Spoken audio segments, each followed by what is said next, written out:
Hello बच्चों, welcome to my channel learning launch. आज हम स्टार्ट करेंगे चैप्टर 1 क्लास 9 मैथ। तो आपके सामने एक्सरसाइज 1.1 का पहला क्वेश्चन लिखा हुआ है। पहला क्वेश्चन क्या है? Is zero a rational number, can you write it in the form of P by Q where P and Q are integers and Q is not equal to zero. ये हमसे पूछा गया है कि हम इसको पी बाई क्यू की form में लिख सकते हैं, लेकिन क्यू हमारा ज़ीरो नहीं होगा।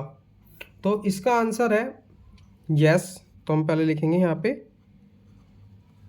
यस। यस क्यों? क्योंकि 0/1 हम लिख सकते हैं तो वो भी ज़ीरो होगा, और ज़ीरो के नीचे हम कुछ भी लिख दें 40 30 50 वो ज़ीरो ही होगा। अगर वैल्यू नीचे है ज़ीरो ऊपर है तो आंसर ज़ीरो आएगा। लेकिन आप एक नोट करके साइड में लिखिए कि कभी भी जैसे 2/0, 5/0 या फिर 100/0 अगर हुआ तो ये जो वैल्यू जो होती है जिसके डिनोमिनेटर में ज़ीरो है, ये नॉट डिफाइन होती हैं। नॉट डिफाइन, हम इनको डिफाइन नहीं कर सकते और ये मैथ में कंसिडर नहीं होती। ठीक है, तो ये तो थी एक छोटी सी बात। तो इसका आंसर हो गया मेरा यस। अब एक अगला क्वेश्चन है, इसके अंदर लिखा है find 6 rational number between 3 and 4। अब हमको 3 और 4 के बीच में 6 रेशनल नंबर निकालने हैं, लेकिन हमें ऐसे दिखेंगे नहीं। क्यों? क्योंकि ये 3 और 4 के बीच में कोई नंबर नहीं दिख रहा, लेकिन इसके नंबर बीच में ना बहुत छोटे छोटे पॉइंट होते हैं। जैसे स्केल में होता है ना 3 सेंटीमीटर से 4 सेंटीमीटर, उसमें मिलीमीटर्स होते हैं, ऐसे ही इसके बीच में भी पॉइंट्स होते हैं। तो उसको फाइंड करने के लिए ना, जैसे अब 3 लिखा हुआ है, इसके नीचे 1 लगा दो क्योंकि कुछ नहीं है। यहाँ हम 4 लिखेंगे और इसके नीचे भी 1 लगा देंगे, तो ये हो गया। लेकिन अब हमको नंबर चाहिए, तो अगर मेरे को नंबर चाहिए तो हम कुछ सिंपल करते हैं इसकी। मैं 10 से मल्टीप्लाई कर देता हूँ, यहाँ पे भी 10 से और यहाँ पे भी 10 से। और मैथ में एक रूल है कि जिससे नीचे मल्टीप्लाई करोगे उससे ऊपर मल्टीप्लाई आपको करना पड़ेगा। तो जब मैं इनकी 10 से मल्टीप्लाई करूँगा तो ये जो मेरा है ना 30/10 हो जाएगा, और ये मेरा 40/10 हो जाएगा। ये दोनों हो जाएंगे। जब ये हो गए तो आप देखिए इसके नीचे बीच में कितने नंबर आ गए, 10 नंबर आ गए, लेकिन मेरे को तो 6 ही चाहिए। तो हम लिखते हैं 31/10, 32/10, 33/10, 34/10, 35/10 और 36/10।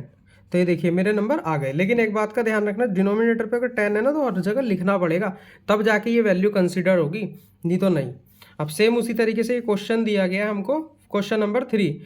इसके अंदर मेरे को 5 रेशनल नंबर निकालने हैं। तो 5 निकालने के लिए अब देखिए यहाँ पे 3/5 करेंगे, और अगर मैं यहाँ पे 4/5 करूँगा तो इसके बीच में मेरे को कोई नंबर नहीं दिख रहे।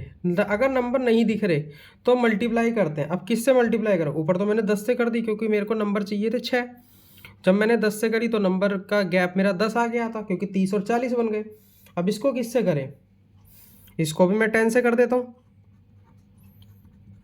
तो ऊपर नीचे मैं 10 से मल्टीप्लाई कर दूंगा तो ये ऊपर 30 बन जाएगा, नीचे 40 हो जाएगा। तो 30 और 40 के बीच में मेरे को 5 रेशनल नंबर मेरे को मिल जाएंगे। तो अब करते हैं इसको। ये मेरा कितना हो गया 30/50, और ये वाला मेरा आ गया 40/50। अब इसके बीच में नंबर लिखते हैं हम 31, 32, 33, 34 और मेरा 35। ये मैंने 5 नंबर लिख दिए, लेकिन ये अभी कंसिडर नहीं होंगे। क्यों?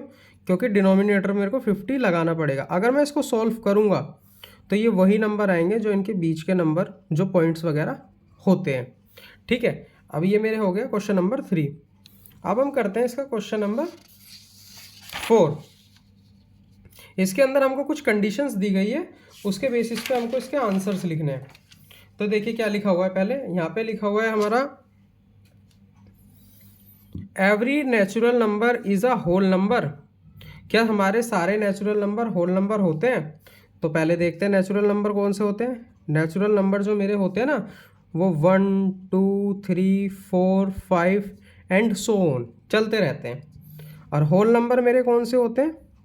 होल नंबर जो होते हैं मेरे, वो 0 से स्टार्ट होते हैं, 1 2 3 4 एंड सो ऑन। अब देखिए सारे के सारे जो नेचुरल नंबर हैं 1 से स्टार्ट हो रहे वो मेरे होल नंबर हैं। तो इसका जो आंसर आएगा वो आएगा ट्रू। ट्रू लिख के यहाँ लिखेंगे since the collection of whole numbers contains all natural numbers। तो ये मेरा इसका आंसर हो गया। ठीक है, आई होप आपको मेरा पढ़ाया हुआ समझ में आया तो चैनल को लाइक एंड सब्सक्राइब करें और मेरे को थोड़ा सपोर्ट करें। अब यहाँ पे लिखा हुआ है every integer is a whole number. सारे के सारे इंटीजर जो है होल नंबर होते हैं। देखिए इंटीजर जो होता है ना मेरा इंटीजर, वो मेरा -1 -2 -3 0 1 2 3 होते हैं। लेकिन जो मेरे होल नंबर होते हैं वो मेरे 0 से स्टार्ट होते हैं, तो नेगेटिव वाले तो इसमें आएंगे नहीं। तो इसका जो आंसर होगा वो होगा फॉल्स। अब इसको सिंपल लैंग्वेज में लिखेंगे negative number are integers but not a whole numbers. तो ये मेरा इसका आंसर हो गया। अब इसका हम थर्ड पार्ट करेंगे जो कि इस क्वेश्चन का लास्ट पार्ट है।